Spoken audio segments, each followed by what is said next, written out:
Just thought I'd give you a little update on the pond. It's been in just over a year now, and this is basically the last bit here. It needs to kind of get growing.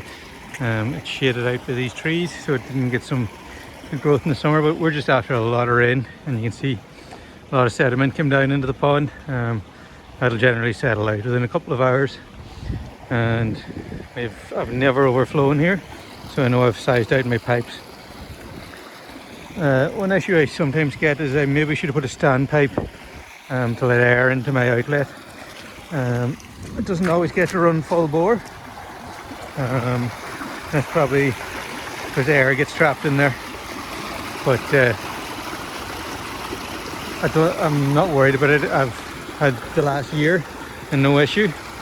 And typically, if I was worried, I would maybe try and get some way of getting the air out of that pipe, but I'm not really worried. But if I was doing it again, maybe I'd put a standpipe in that rises up above the water that lets the air out of the pipe. I think there might be a little bit of air getting trapped in there. If I laid it properly, it'll probably work too, but it's totally working fine the way it is. Starting to think now, maybe this year should I put some fish in here? Maybe carp's probably the most realistic thing I should put in. Maybe some trout. It's probably going to be easier to get some carp than trout, but I'm going to have a play about with that. I'll have a look online, see if we can figure out what might be a good idea and get it stocked up. So I'd say at least majority of the year we have I would call this a heavy flow for me here now. There's no actual water source feeding this pond, it's just rain runoff, and unless we get maybe 2 weeks of dry weather in the summer, this will dry up. But I very rarely, I'd say there's been maybe 10 years in the whole year where the pond hasn't actually been flowing out the overflow. So it's a pretty reliable source, and it's got a good turnover. So I'd be fairly confident. I've never seen it go much lower than the standpipes there now. What I do is in the summertime, I raise the standpipes up and I hold more water in here, because unless I was afraid of a flash flood event, I generally keep them, in the winter time I keep them lower down, in the summertime I raise the level up, and that's just to try and create more habitat around the edges, to try and have a rise and fall of the water level, which I think would benefit some things as well. As you can probably tell, I'm not a pond expert. I'm pretty much just making it up as I go along, seeing what works, seeing what doesn't work, and yeah, it's been a fun journey so far, so I'm really excited about that. So this guy was our mobile milking parlour, and it was actually awesome for that, but my context, milking goats, I think it's an extremely good enterprise. It just really doesn't fit me. It's too much of a commitment for me in the next few years, so I've got rid of the goats. I was using this as this last thing was actually, there was layers in this. I had it in with the layers. They were using it for a little bit, and they were coming in here to roost. And I'm looking at maybe, I'm probably not going to be using this as a milking parlour, and I don't have any other real uses for it in the short term. There's about 2,000 euros worth of steel in this thing, and I'm looking at it and I'm thinking this could actually be the perfect skeleton for an egg mobile. Now, to use it as an egg mobile, it's too low to the ground the way it is. The chickens would just want to go in underneath and nest there, and it is actually quite wide. The steel is 6 foot wide, and then you've got another foot each side as wheel, so you're nearly 8 foot wide, which doesn't work. It's not just that handy for moving around. So I think my plan would be to lift it up quite a bit off the ground, maybe like 400 or 500 mil off the ground, and maybe put a second set of wheels on it. I have actually, I think, 2 or 3 sets of these in storage. I bought a whole load of them together in kind of bulk. I was saving money at the time by buying multiples, so I have some of them in stock. I know I have steel in stock from another project I was going to do that kind of never happened. So I think what I'm going to do is I'm going to take out the floor. You can see how this is expanded metal, I think is the technical term for it, but it's not really good at letting the chicken shit through. So I've actually picked up some poultry slats for next to nothing from a guy that was getting out of, there were layers, there were broiler layers, they were the parent stock for broiler chicks. So I've got some of that.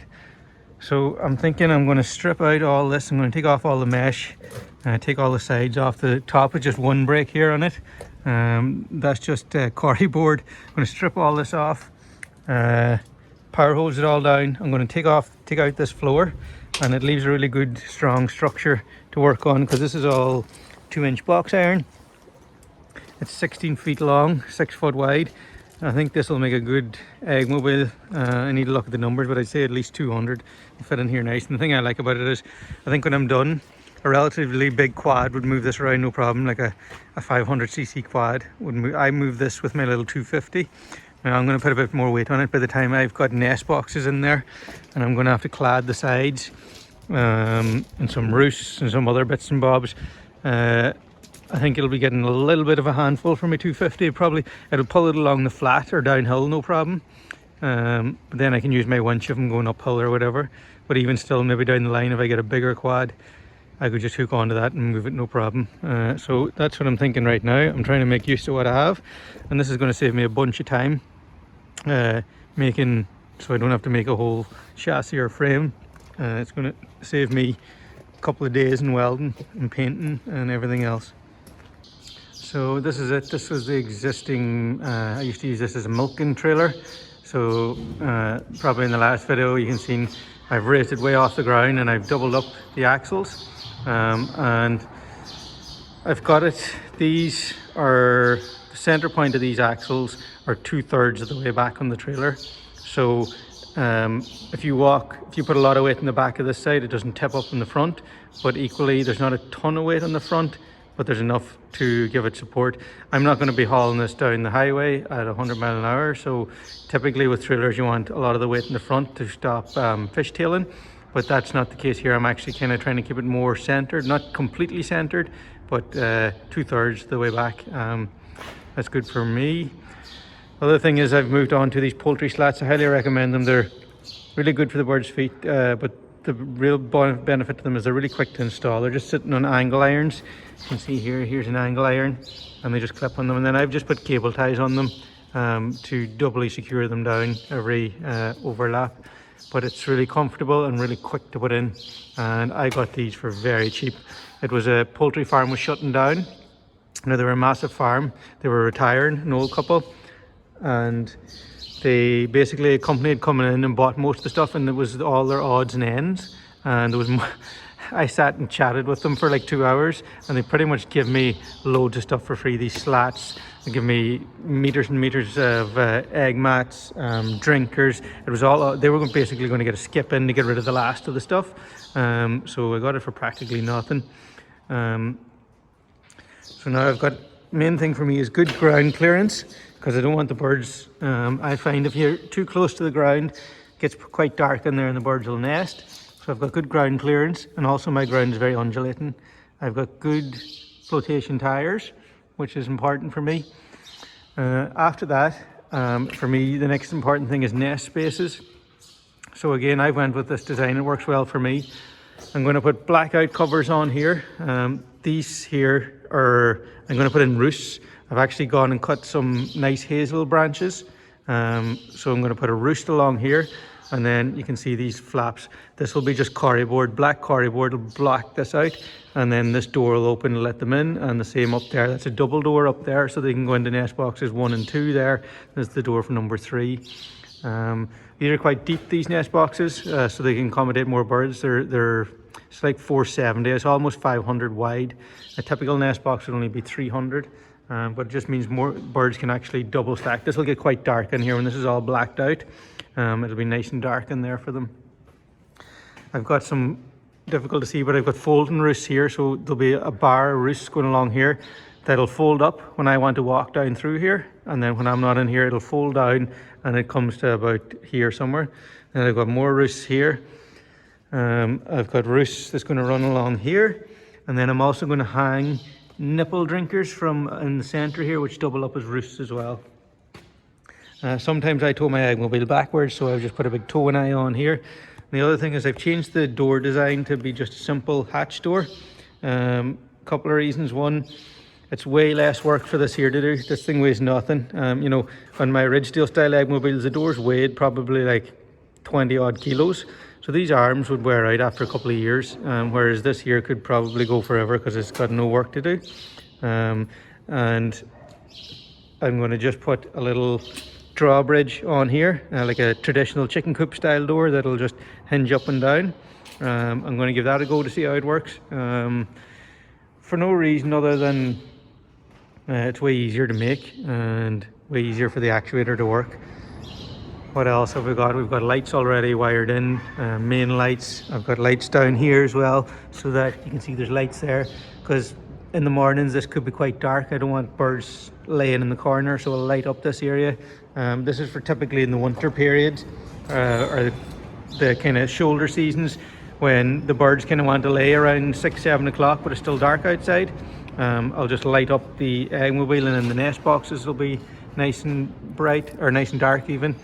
And I've got other lights here. This is for egg collecting, so if I'm collecting when it's dark. All my electrics are going to come back to here. This is going to be a bracket for my battery, and I'm going to put my panel up here. My door's up the front here. Why is the door at the front? Because that's where the door was on the milking trailer, so that's where it's going to be. And what I'm going to do is I'm going to have this is going to have a seat on it here, and actually it'll close up, and this here is going to have mesh on it so the chickens can't jump up there. And then this will come down, this will fold up, it'll hook up there, and then I'll be able to sit here and wench in my I'll just have a ratchet here and roll in my eggs. The chickens will be around me, but typically I'm collecting eggs in the afternoon, evening when the chickens are out in pasture, and it's no real issue. The other last thing I got to do before I clad it is I've got some windbreak over there. You can see I've got to put some windbreak probably from here to here to stop the chickens jumping up and getting at the eggs. I have to protect the eggs. And then the last place I've put, I've just ran, this is a bit of steel wire here, so I can run some windbreak from here up to here to stop the chickens jumping up on top of this. So this whole top of the nest boxes is all excluded from the chickens, and they get the rest of the egg mobile. It's quite a bit of work in it. Even though I modified the trailer, I've got about, I'd say I have 2 full weeks, 80 man hours into it. I still got to clad it, but that should be pretty quick. I'm going to go, I'll show you a video when I have it fully cladded. I'm going to go with as much transparent cladding on the roof as I can. But I'll probably have to put the first one and the last one in steel just because they're stronger. There's 5 sheets on there. I've got 3 transparent ones, so I might do 5 and 2 or else 3 and 2. I'm not 100% sure yet. I'd rather get as much transparency on the roof as possible. So I might go with 3 and 2 and see if it's strong enough. If not, I can always change it out. The only other thing I did, I beefed up my hitch because we've added a bit more weight. Yeah, I'd say, hard to say weight wise, I'd say I'll be hitting a ton thereabouts. Now a big quad could move this thing around on reasonably level ground, like small hills. It won't, don't think a big 500 won't pull it up a big steep hill, but it definitely boss it around relatively even ground, no problems. So that's where we're at. I basically made this up with all bits of stuff I had. The only thing I've actually bought was in the last while, this was all the steel I had for various other projects. I had to buy this cladding. As I say, I had to buy the angle for there. I didn't have any angle. I've just got a stock of steel here from various projects, all different diameters, channel iron, box section. I didn't have any angle. I bought the angle. The rollers, people might be asking. I found this piece of plastic on the beach one morning, and then I've just cut out a piece of wood, drilled into the wood, and then I bought these pillow bearings. I can't remember what project I bought them for, but they were far. I needed bigger pillow bearings, so they worked for this project. The other thing I did buy, I didn't have any in stock. I normally keep it in stock though. Hot spot tape I did buy in that roll for it. And this whole nest box all pivots on 2 points here and one down the far end, and then these actuators can determine then, so we can move and tilt it. I think that's really important. Probably one of the most important design elements, I think, is to be able to get the net, for me anyway, because it doesn't seem like it, but I'm in quite undulating land, so every time I park the eggmobile, if I don't get the nest boxes right, that can be maybe 6-12 eggs a day if that happens, you know, 10 times a year, that's 60 eggs. It all adds up. So that's a really important feature, I feel like. But that's pretty much it in a nutshell. I just need to get it cladded now. Okay, so this is pretty much complete. I'm getting ready to move the hens in. But how the setup works is, zoom yourself more now. So this guy here stops the hens from being able to get in there, and it's just there's a little seat here. You fold the seat down. The seat actually stops this coming up. Otherwise, you fold the seat down. This guy flips in up here, and then I would sit here, collect my eggs. Now the chickens would be around me, but generally I collect the eggs in the afternoon, and there's very few chickens in here anyway, so I'm not too worried about that. And then I just have a normal ratchet, like a socket ratchet that I just hook on there, and the belt winds towards me. Got all my electrics up here. And in here, I like to keep a feeder in here, just a small feeder. This isn't the main feeder, but sometimes like the weaker or the hens that are furthest down the pecking order can tend to spend a lot of time in the eggmobile. So I like to have a little feeder in here for them, basically. My nest boxes are closed at the minute, but they're on a timer, they'll open. And this guy here, I have it so he can pivot up, so if I want to go down there to clean the nest mat or anything, I have the hook in here. I went for just standard nice straight wood, because that's naturally what chickens would roost on. So I'm giving that, before this I would have used machine timber, but I'm giving this a go. People may say, oh, mites or whatnot could get in around the grooves. There's so much light in here, I'm not worried about mites at all. I think light is really healthy for the chickens. People worry about this place getting too hot. We live in Ireland. If it's really hot in here anyway, the chickens lie in the shade of the eggmobile on the outside. I've just used corrie board to black out these here, but these have just got a little clip in here, and then this here folds up so you can take out your nest mat, clean it, pop it back in, and then clip this guy back on, and that's that. I've got a waterer in here, just again for those sick birds, or if I'm using this in my winter housing, it's nice for them to have access to water in here. When I say sick, I don't mean sick, I mean birds that are like at the bottom of the pecking order, who tend to stay in the, you know, out of the way. If you keep hens, a larger number of hens, you'll kind of see that behavior. So it's nice to have food and water for them in here, because they'll tend to want to hang out in here more. The door for the chickens in is down the back here, and they'll come and go in and out this door, and it's that simple. I think this is going to be a really good fit for me. This, I would put about 250 birds max in this. I'm going to probably put maybe 200 in this one this year.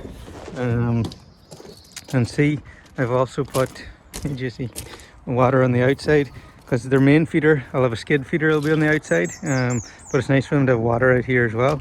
And they'll come and go. I've just put on a little door here for this will pop down, so whenever you're moving, you just pop it up, and that'll be the hens in and out. I'm interested to see how this will work, because normally when I do drop downs, it's easier for the chickens to find their way in and out, but I don't think it'll be an issue. But yeah, probably I'd say all said and done, I have about 3 weeks, 120 hours into it, I'd say, give or take. It hasn't, well, I don't know how much it's cost me, because nearly all the parts for this were for other projects. They're either leftover stuff or stuff I got for projects that never actually happened. I actually went out and bought very little for this, so the cost of this got kind of absorbed into other budgets. There's one other thing I've done for my level for my nest boxes. This is a plumb line, so this bolt always keeps it true. And what I'll do is, once I get out in the field, and once I find where it's really nice, so the angle that the eggs aren't getting cracked, but they all roll away nice, I'll take my marker and I'll mark a line here, and then I'll just bring this every day whenever I move to be in plumb again. You could put a little bubble level on it, whatever. That's the handiest thing I find, so that's what I'm going to go with.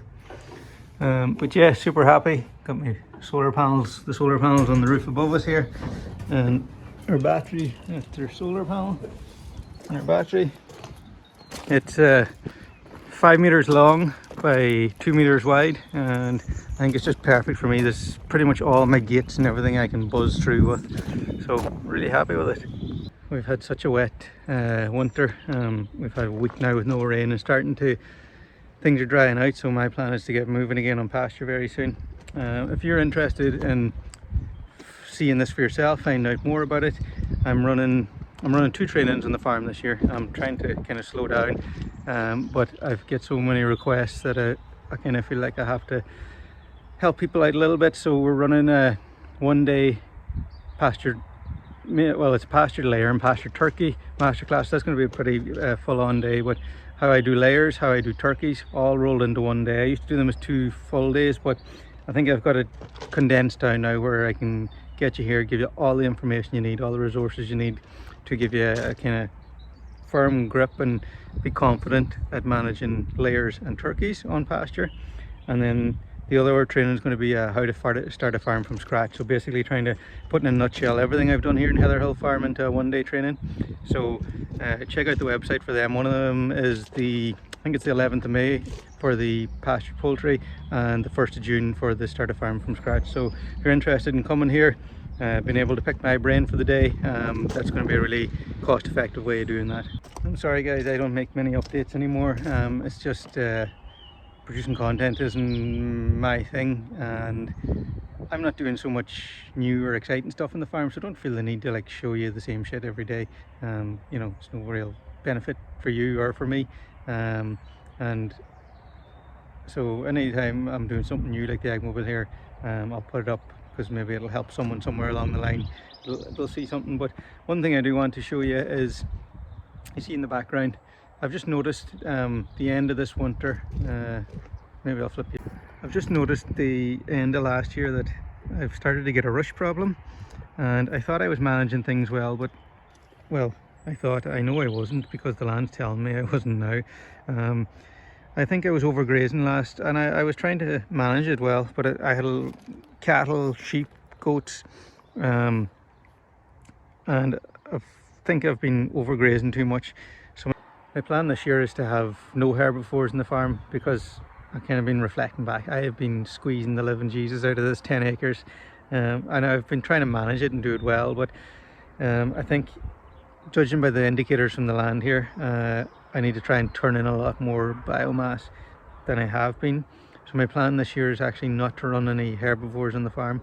I'm going to try and turn in nearly all the grass I can, and I think to get a head start now, I think I might mechanically come in and mulch the rushes that have come up, because I'm reading it as a sign, again this is just my interpretation, that the rushes are triggered by not really covered. Now, it has been exceptionally wet for the last couple of years, that might contribute to it as well, but my plan of attack anyway is, or my plan this year is to maybe come in and mechanically mulch the rushes now early spring. Just let it grow grass, use the chickens to just turn it in and grow as much grass, and maybe mulch again midsummer, and maybe mulch again at the end of the year, and just turn as much mulch or biomass back on top of the ground and see where that gets us. I kind of had an incline. I was pushing it hard with the herbivores, maybe taking a little bit too much. So maybe if I give it an R&R this year and then bring back in herbivores the following year, I think that's the plan for now. And you know, this is all I'm doing is constantly reevaluating. Every time I think I have it figured out, I'm pretty sure then something's going to show me that I'm as far away as ever, and that's the kind of joy, or that's the interesting part of this journey as well, is you're constantly learning, constantly making mistakes, and yeah, just make a new game plan and see how that goes.